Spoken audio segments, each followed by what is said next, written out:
So even you that work with China, or even Chinese that live in China, sometimes they are surprised because China is an ever-changing environment.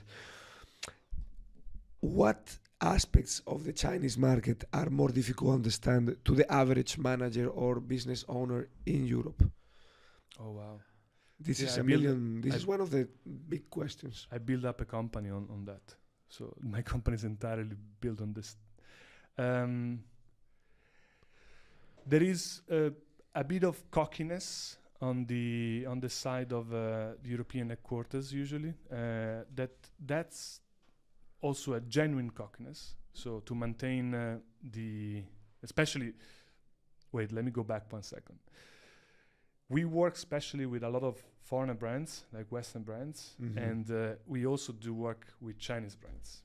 Okay, so we have these two way of thinking extremely far away from each other, and extremely the vision and the attitude very, very different. So we know exactly, I can blindly see, even without seeing the name of the clients, if the client is Chinese or if the client is Western. I can blindly see it, the way they do it, just by seeing the process of the workflow. Yep. So when you actually work with Western brands, the genuine cockiness is actually what maintained the hype of the Western brand itself, awareness.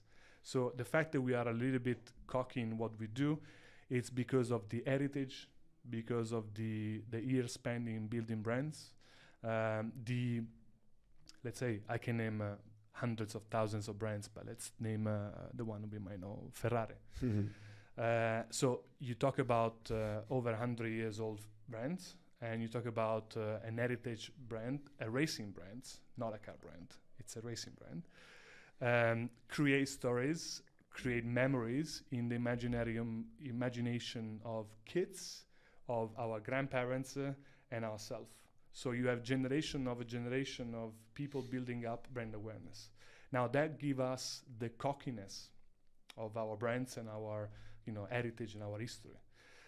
When you actually tell them how to embrace China in terms of what to do in terms of marketing in China, the problem is like they will tell you, we know how to do marketing in China, the same way we do marketing here and the same way we do marketing in US. Why should it be different? And the reality is like the message and the brand vision and values must be the same somehow. But the geolocalization of that message and the geolocalization of that vision that translate into contents and translate into marketing messages and operation that you do in China must be localized by locals. If you miss that, and if you miss that kind of geolocalization, the risk are basically two. You fail, and your brand goes down. Yep. You fail, and your brand goes out. So basically, we've seen many cases. It's a big risk, yes. Yeah, very real risk. Real risk, and also the risk is like to get back on track into a market where they reject you, and then to rebuild your awareness with people that already disgrace you. So it's a very complicated thing. We did have few case studies, not case studies, few project where we actually face this kind of problematic where a certain message given by the quarter must be followed straight, and that kind of following straight is not relevant or not meaningful to a country where you're going to, like China, and that kind of twisted back. So, and by twisting back, you have to explain that it is not your agency or your advertising strategy, is more like the messaging that it was wrong. But try to convince the company that made those messages and say, look, this is not relevant to Chinese, and